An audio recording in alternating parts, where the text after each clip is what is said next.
how to help victims of abuse. First of all, listen, okay? They have something important to tell you. And every time you interrupt them to go off about yourself, you're letting them know that they don't mean squat to you. You don't care about them. You only care about talking about yourself. Shut up and listen so you know what's going on. When every single thing that the victim says triggers some story of some uncle, some cousin, some brother, some sister, somebody that you knew who owned a dog once, that's not help. Matter of fact, that is the meanest thing you can do. You are letting that person know outright you straight up don't care. You're not going to hear a thing they have to say. You're too busy talking. Now that's one of the problems. Everybody thinks that when you're autistic that you must be retarded and therefore too stupid to know up from down, left from right. I got an IQ of 172. I'm pretty sure I know left from right. Alright, which side is left and which one's right? No, I'm just messing. Now there's the stuff that's on the screensaver for this video. How to know you're respected. Well, let's see about those rules there. Let's click on here. If I click the right place, it'll let me see what it is. I'll show you. See, I'm recording this live on my phone, and this is what it looks like on my computer. That's the starting page for it. It says, I know I am respected when. Now, every single person who tried to help me, did they follow these rules here? Did they treat me like I was important? It says, I know I am respected when people treat me like I am important. Well, I'm not important if they're busy talking over me. It says, people pay attention to me. No, I have to beg them to care. It says, people listen to me and look me in the eye. I don't care if they look me in the eye. I'm autistic. I do care if they listen. It says, people don't interrupt me when I'm talking, which is pretty much a constant. Everything that I say turns into some story somebody needs to tell me, when the reality is, I'm the one who needs help. Many of these people get angry at me when I won't listen to them go off about themselves for forever, because I need help. When a person needs to turn in their abuser, they need to do it right away. Right away. Now there's, let me see, quite a few of them here actually.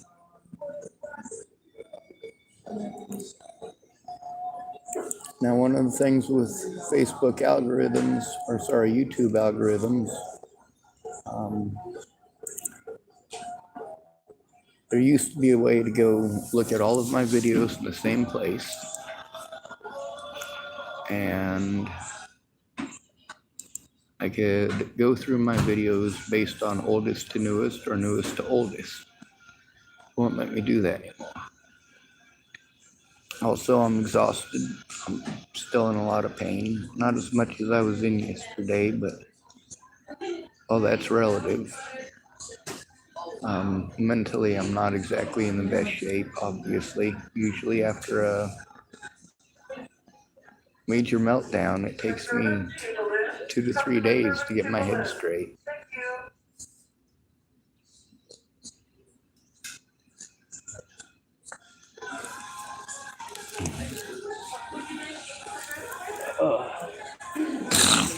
You too, thanks.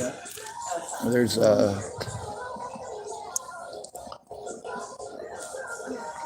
the suicide versus suicidal stuff that I tried to show you. I tried to show you all the mandated reporter training. I tried to post up anything that I could in the hope that somebody would look at it, somebody would care. And one of the things that James was pointing out is that the slander against me is literally global. He's gotten to see a lot of videos that are from other countries, or at least a short selection of them. But there's literally hundreds, and they don't ever cease. So let's see if all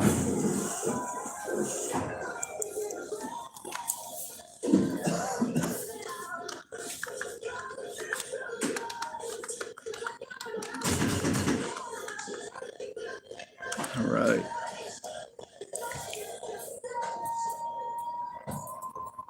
Let's see. Well, there's quite a few of them. There's this idiot here, and then this idiot here, and then this is one of the foreign ones, and here's another one, and another one. And these guys are messed up. This one's from only 4 days ago. Same thing with this one. Here's one of my predators. There's the guy that actually killed Natalie. There's Natalie. These are the ones that were only made 4 days ago. But we can also look it up. Filters. We'll see if there's any were posted up today. No, doesn't look like it. How about this week? Yep, 5 days ago, 4 days ago, 4 days ago, 4 days ago, 4 days ago. Let's see, is this one an ongoing? I don't know. I guess a bunch of these other ones are. Oh, she types, our obsession with true crime is weird. I agree, especially since it's not true. You don't care if it's true, though, as long as you have somebody who it's easy to victimize, who doesn't have any money to defend themselves, doesn't even have the money to take care of themselves, and you do whatever you want to them. Not cool. The way to help a victim is to not treat them with complete and total disrespect. You get to hear with everybody from Brandon Ratner to Caitlin Tatum to, well, literally everyone I spoke with. You get to hear how, even though I'm the victim, they all want to put their 2 cents in and their opinions. They're not listening to words I'm having to say. Even if I say it 30 times, most of them will never hear it. It went in one ear and it went right out the other. Now you can hear in the videos that many of these people who claimed, oh, I didn't say that, Sean. You can hear them saying it plainly and clearly, sometimes in more than one video. And then there's the ones that are wanting to claim I said certain things, and I send it back to them. Like, here's what I said. Seems to me you literally went out of your way to claim what I said was the opposite of what I said. Lovely. Anyway, this is how easy it is to destroy a man's life. You can't destroy a woman's life this way. It's just not possible. But a man's life, yeah, it's pretty easy, as long as he doesn't have any real friends or family. You get to see a lot of these idiots that are supportive on my channel. They type pretty stuff at me. Jesus. That's all they do, though. They type pretty stuff at me and eventually start telling me how to think and feel. Like, hey, why don't you help? The help that I need is for you to look at evidence and share it. I need someone to speak up. The more people speak up, the merrier. Problem is, y'all are cowards. And I get it. I know a lot of y'all come to my channel because you're seeking some sort of validation. And some of y'all come to my channel because you're predatory and any excuse to harm somebody is a good excuse to you. That doesn't stop me from saving lives. It doesn't stop me from doing the right thing because it's the right thing to do. Listen to the victim. When the victim tells you what help they need, the victim knows their situation better than you do. Don't shove 10,000 ideas down their face. They know what needs to be done. You have no idea what they have jumped through already. And while they're trying to tell you what they've jumped through, you're stopping them to ask a bunch of questions that they're trying to answer. If you would just shut up, you'd hear them.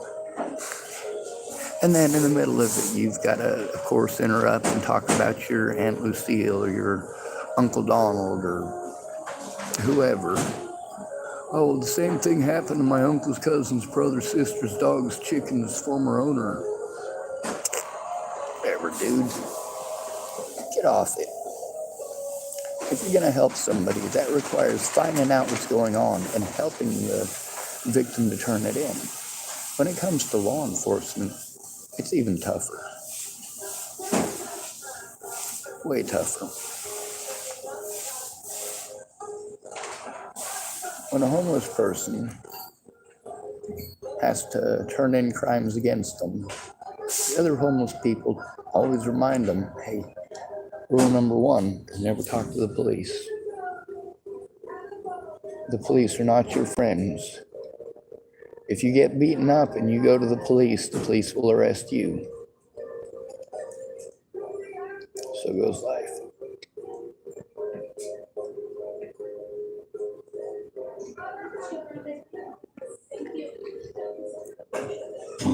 I'm waiting for James to call. He hasn't gotten to become very familiar with most of the situations. And for me, being in a constant state of panic, I don't ever get to rest up. I don't want to send him too much at one time because then he'll get overwhelmed and a lot of the important stuff I've sent him will get overlooked. I've already sent him more than, well, with his job and the need for sleep, he probably can't watch more than an hour worth of videos a day.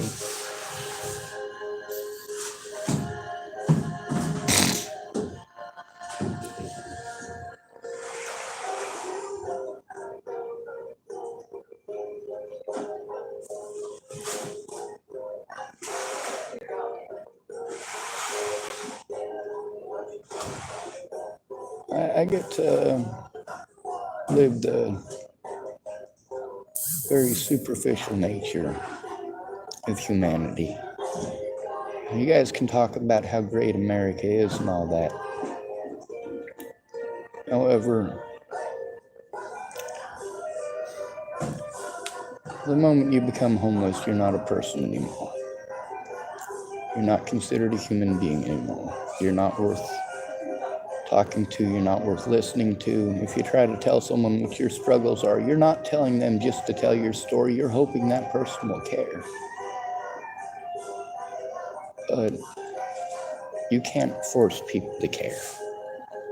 A lot of times people might stop, they might even give you $5 and then walk away. They're not going to be very patient about listening to you or for very long. They're going to find an excuse, they got other things to do, and then they'll leave. And as a homeless person, that is very disheartening. Especially when most people, depending on where you're at, got nothing nice to say to you. I mean, even here, most of the people look at me like I'm the plague or like I did something horrible to their dog. Meanwhile, I'm in a constant state of panic and just trying to function.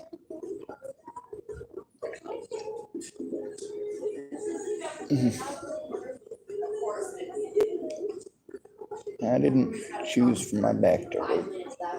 I didn't choose for any of my physical ailments. I didn't choose for the cops to assault me. That's another one of the things you're not supposed to do. See, this is stuff that all these agencies, all the people who work for them, all the ones that are hired by them, they're all aware of all the rules. They're made aware. How are you supposed to deal with somebody who's trying to turn in one of your coworkers as a police officer or a hospital worker? Well, you're a mandated reporter, so you have to turn it in. Truth. So when they don't, they've committed, well, some pretty serious crimes. They're not so serious for a lot of people, but they become serious a lot more serious when you have a position of authority that you're exploiting. In a small town like this, any agency I'm likely to go to for assistance is likely to exploit me because I'm alone and because I'm a male and because I already have my disability money. In the last 6 years, I've gone to hundreds of appointments. I've gone to made hundreds of phone calls. I do all the things I'm told to do, but it doesn't actually go anywhere. So that's what I'm hoping James is going to help me with. When somebody is victimized, the first thing you need to do is listen to them. The second thing you need to do is go in with them to turn it in. When they have to go to an appointment, go with them. If you can't go with them, then join on the telephone. When you know something about a disabled person and they're telling you that some cops harmed them and are getting away with it by claiming something that ain't true, you as a friend or family member should probably come forward with it.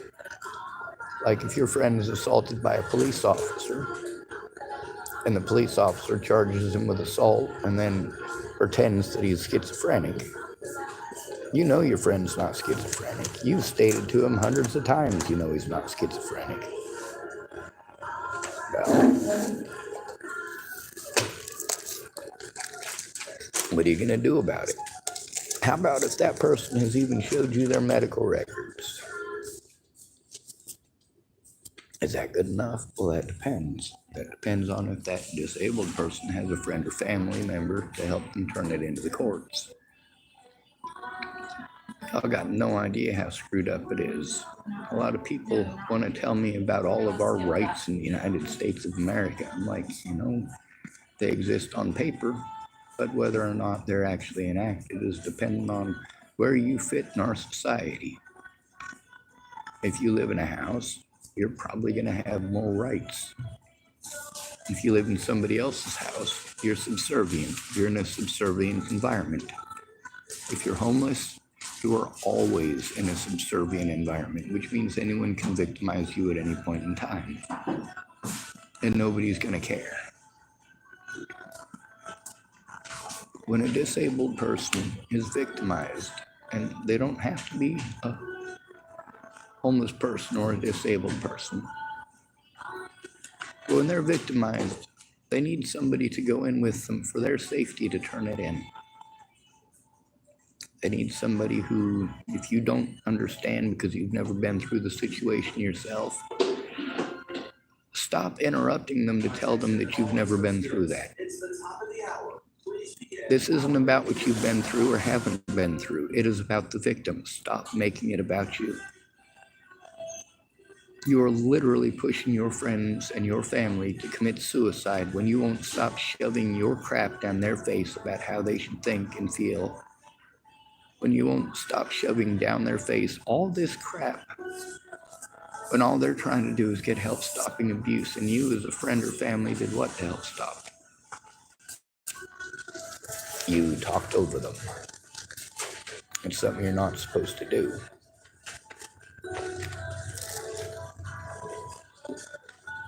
You're not supposed to analyze it for them.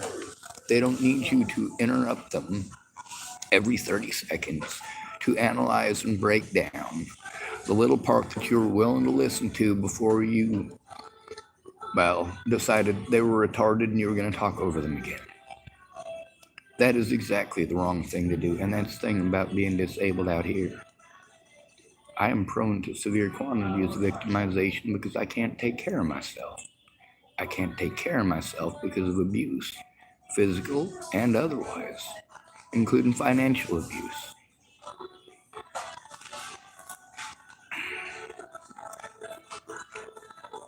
I am hopefully going to have this video done here within, it's 2 o'clock already, and it's getting pretty close.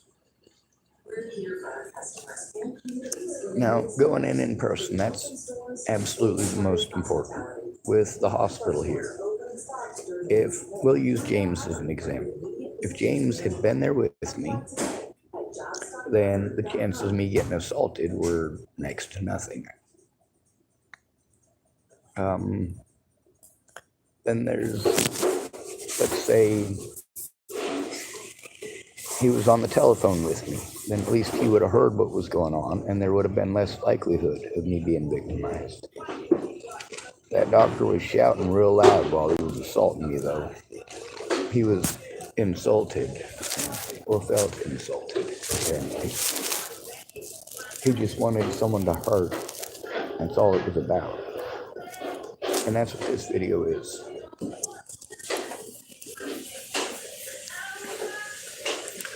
This is another hospital. This is the one in Hood River. When people decided they were going to put drugs in my drink, the cops wouldn't do anything, so I had to go to the hospital. And of course I recorded it.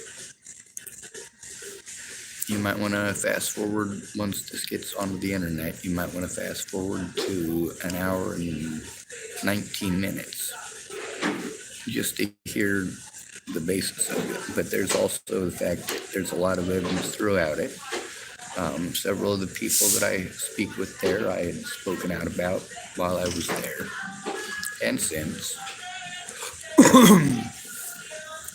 They were afraid of being recorded because they knew they were going to commit a felony. Even the security guard knew that doctor was going to try committing a felony. And that's why, of course, what we're doing here is exporting it. And then we're going to post it up. See, here's the thing about speaking up for the victims. Let me... Uh-oh, are you in trouble? Yeah. Oh, no. All right. Oh, shoot. Here's one from the Dalles. Emily Grace Hahn. She actually got a hold of me. She was found, and she got a hold of me to say thank you. But missing people, missing people, missing people. And this definitely ain't a joke. So it's recreated shoot. We have to talk to Dustin about it, whoever. Oh, yeah. Okay. There's Bobby Forrest. He's still missing. It's Bobby Forrest. There's several more. How about these ones? No, this working too hard is beating down the machines. Have a nice day, thank you. I don't think she's dead. Says Alicia Bollinger is missing. Go find her. Bobby Forrest, who is one of the people who is currently missing. All 3 times that Alicia Bollinger went missing, he let me know. I was in Kansas in a ice storm when I was making these videos. I was stuck outside and I was freezing. This one was inside of the bus station. That's the day that I got there. Obviously, I thought she was in Denver. Turns out that she was in Kansas. She'd been on a high-speed chase, her and her father, between Oklahoma and Kansas. And later on, I found that out and made sure I got the word out. And I also spoke up when she was found.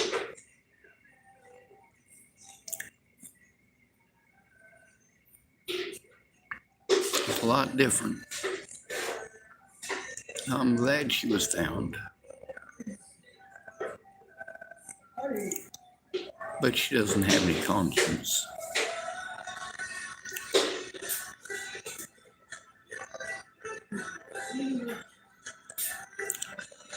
There's a lot of people who gaslighted me. A lot of people who played spearhead games. I don't type or say nice things about people who play games like that.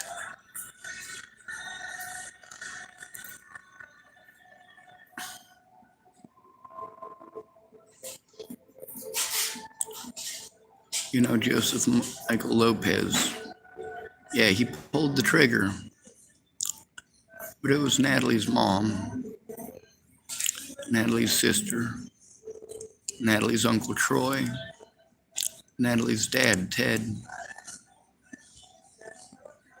Here's a message from Alicia Bollinger while I was in Virginia. It says, hey, just saw you walk by. I have all my regional manager and with the managers in the back. When they leave, I'll come see you.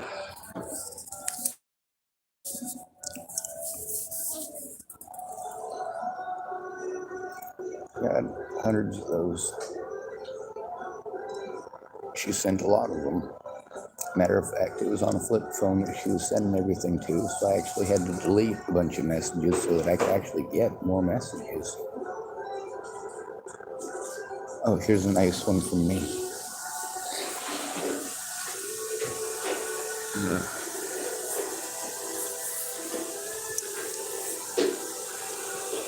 Dear Denver, please keep drugs away from Alicia Bollinger.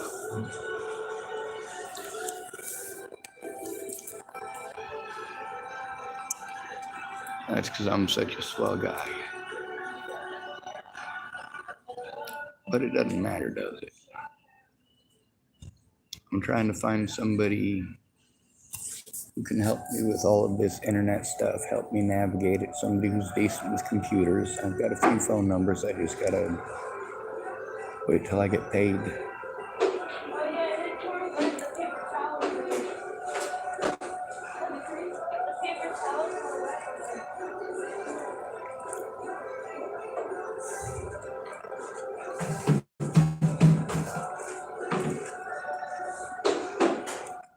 Like I said, I've been speaking out for years and there's a reason for it. Somebody has to. Just because you try to paint somebody as crazy doesn't mean it's okay to harm them repeatedly and then ignore it. It's just stupid.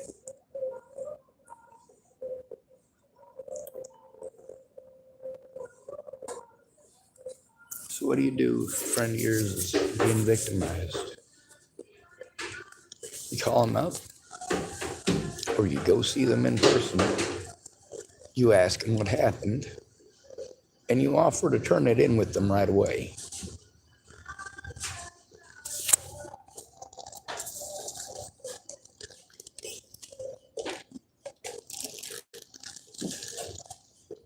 If that's not what you do, if you tell them that you're going to tomorrow or maybe this weekend you'll have time, or I've had 6 years of this. With James last night, he was telling me he was tired. I'm tired too. I let him know how severe of a panic attack that would probably put me into. And he understands them. So he did make the time to call. I made it a very short call. 4 minutes. And we did talk again this morning, and it was a conversation probably about 30 minutes long, maybe longer. I'll have to see what's on the audio device. But also you can break it down, you know. How many times does the person that you're trying to tell interrupt you? And also, how easy is it to communicate what you're trying to say? Especially with somebody interrupting you and telling stories. How easy is it to stay on topic on what you need to discuss when they're busy going off on tangents, and a bunch of them? And the reality is everybody does that. Finding somebody who listens the way that I do and somebody needs help is not likely. And even now, I don't listen to people that well. There's no reason to. If they're actually willing to help, fine. If they're not willing to help, go away. If you're gonna claim to be my friend, do the friend and family things.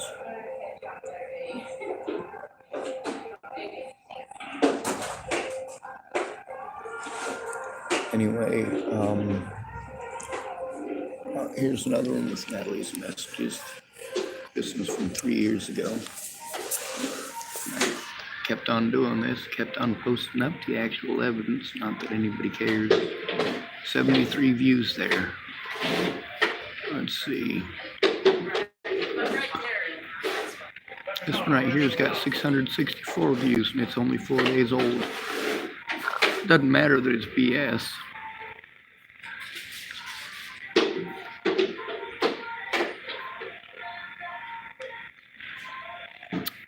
Man. Now you notice with Samuel Leon Lawrence IV, yeah, people were on his side right from the start.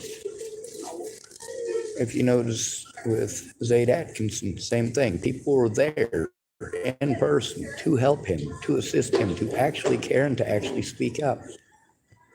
His friends didn't hide like cowards. Matter of fact, a lot of my friends that don't even know him wanted to post up a bunch of stuff about him. I'm like, and you can't speak up about me? I don't know what you mean by speak up. What'd you do for Zaid Atkinson? That's different. That's fighting for civil and human rights.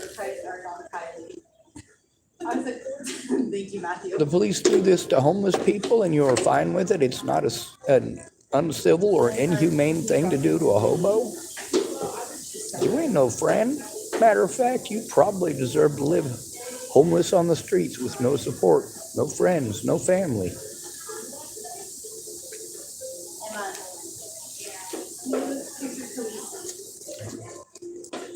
On the bright side, there's a lot of people in houses who are learning the hard way right now.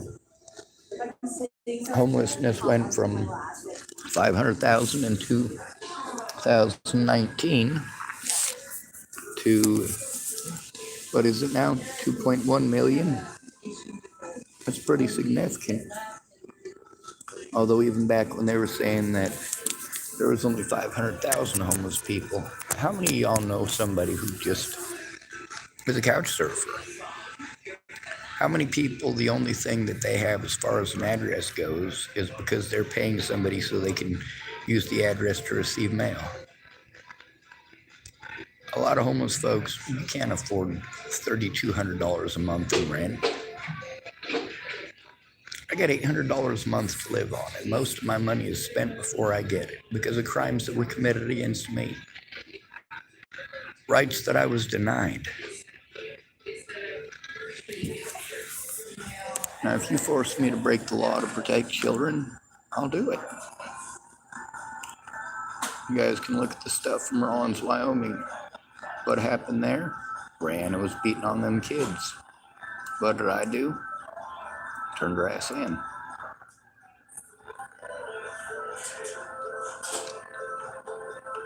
There are just so many of these. All right, we should probably end this video. Like I said, if you actually care about the person, if they're coming to you for help, listen. Don't interrupt. Don't analyze it for them. They don't need that. They don't need you to analyze it. They don't need you to interrupt them to give your analyzation. They don't need you to interrupt to tell them a similar story you heard once. They don't need you to interrupt and tell stories about yourself. None of that's helpful. None of that gets you to understand what's going on. Now, James this morning again went off, as he does often, as most of you do. And nearly all of you know how destructive it is and have mentioned how destructive it is because you've gone through similar things. Now, if you don't like it when people do it to you, why would you do it to me? And of course, you see it differently when it's me. When people do it to you, you're aggravated, same as I am. But when you do it to me, you're thinking to yourself, well, I'm only trying to help. I'm only trying to help. But you're not listening. You're wanting to give unsolicited advice. Kind of like Tony DeStassi. What do I call him about? About the fact that the investigator in Danny's death helped to cover up the crimes that were committed by the cops. The fact that they got a call at 6 o'clock in the morning saying he was out there not breathing and unresponsive, and I found my friend dead behind the pedestrian shop at 10 o'clock in the morning. He'd been dead for 4 hours. Tony DeStassi was the manager there. He was going to give Daniel mouth to mouth. I'm like, I had to stop him there. It was obvious Danny had been dead for hours. there was a trail of liquid that had gone from his mouth to the little tree that was back there, and it had dried up, and it was multicolored, and it was crud. And when Tony was giving him the chest compressions and all that stuff was coming up,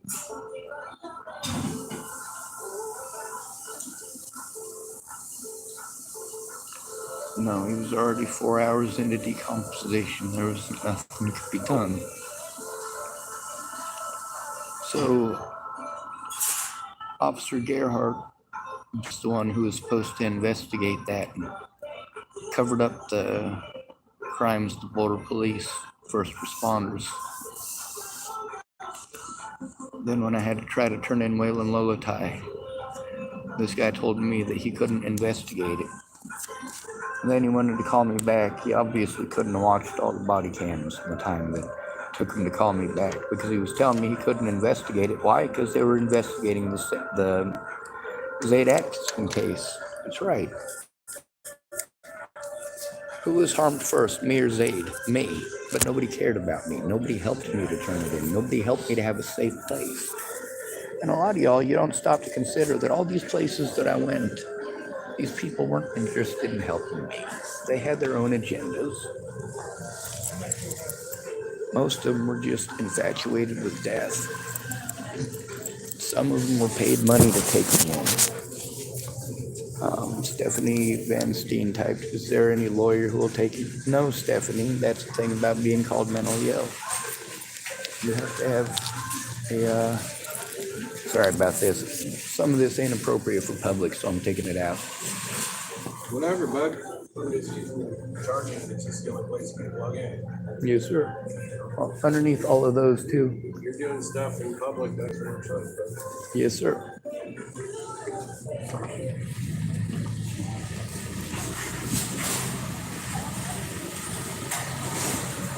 All right, so I'm hoping James will get back to me. He had to go to a meeting, and then he was going to call me after the meeting. It's been a couple hours. Where the hell is my car? There it is. My Honda Civic is so small that another Honda Civic hatchback parked next to it like a week ago, more modern one. And I couldn't see my car on the other side. All I could see is about 4 inches at the top of the kayak.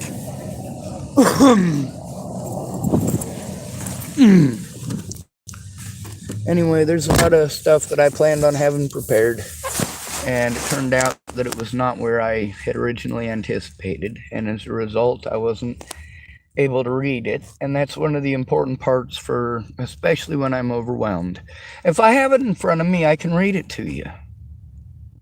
I can tell you exactly what time and what date. That's the problem with all of these places setting up appointments with me and not showing up or not calling on time, lying to me about when they're gonna.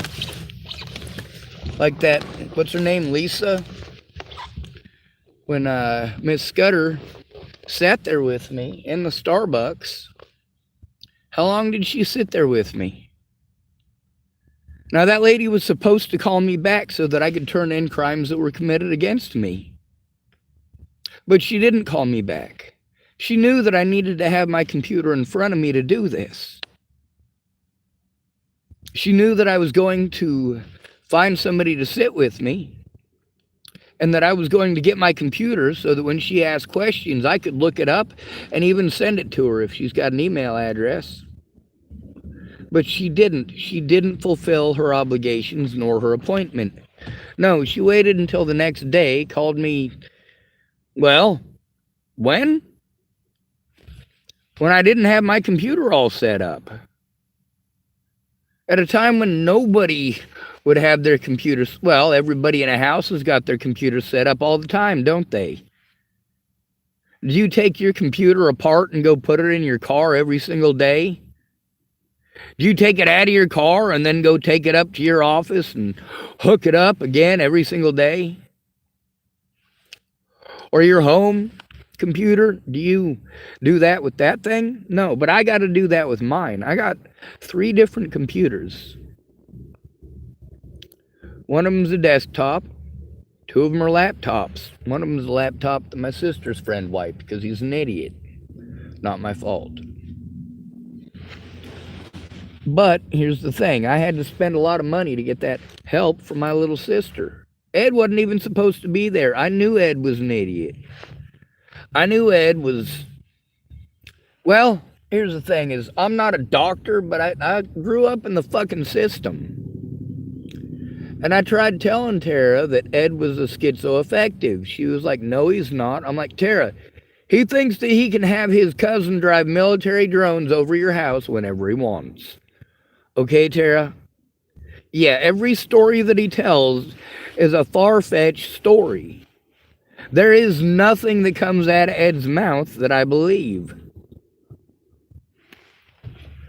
Now, over the phone is not as effective as in person, is it? No, it's not. But what's worse than that? Having to do it in texting or typing, because so much is taken wrong. And also, it takes forever to get that fucking communication going. That person may not see your message for 2 or 3 days. You're not a fucking priority. You know, it's kind of like a rape victim, right? They got to go to the hospital. They're told not to take a shower. They do need to go in with a friend or family member as well. You, as the only person who actually answered the fucking phone out of all the people that she was trying to get help from, you're the one that answered the phone. And you say, oh, I got to go to a party this weekend. I got to get prepared. Maybe on Monday. So she's just supposed to sit there and remain filthy until you have time, until you're not busy partying again and again and again. Most of the people that I went to for help, most of my witnesses, matter of fact, are fucking party people. Just like Ted Bollinger, just like Alicia Bollinger, just like Danica Garner, just like Rose M. Kelly.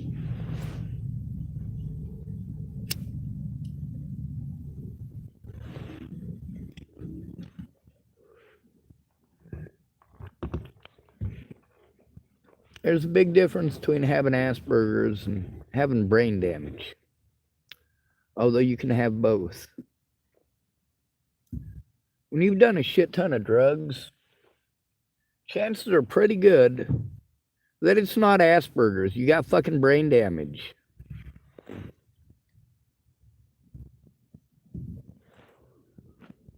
Then there's this women getting diagnosed late in life when you tell men that it's nearly impossible to get a diagnosis later in life. Huh. Now the problem is that when you're not there to protect the victim, or you're blowing it off, you are allowing evidence to be lost, stolen, or destroyed. Matter of fact, you are intentionally doing so because you don't care. You don't care what that person goes through. They're not really your friend. Don't pretend. Yeah, it hurts when people that I care about throw me away, but I tell them to go away. I recognize who and what they are. You've had plenty of time to step up to the plate and tell the goddamn truth. Caitlin Tatum, Stephanie Mejia, Ventus Kosai. On the bright side, I record everything. It just takes for fucking ever to put it up. Now, for me to have to record on that audio device and then download it to my computer and then convert it into a video and then export it and then download it to YouTube. I mean, how long have we been waiting on it to finish so far? What, 4 hours? 5 hours? And then I got to post it up on the internet. And then hopefully James watches it. Hopefully. But how's he going to have the time? There is too much. and he's got a job. How can they expect anyone to be able to do this? A lot of my friends said that the reason that they couldn't help me is because they had to go to work. Well, you know what? Just because you had to go to work doesn't mean that you can't do something after work to help out. Doesn't mean you can't make those phone calls after work. Doesn't mean that you can't listen to the victim. Listen to the victim. Do not make it about you. Do not make it about you.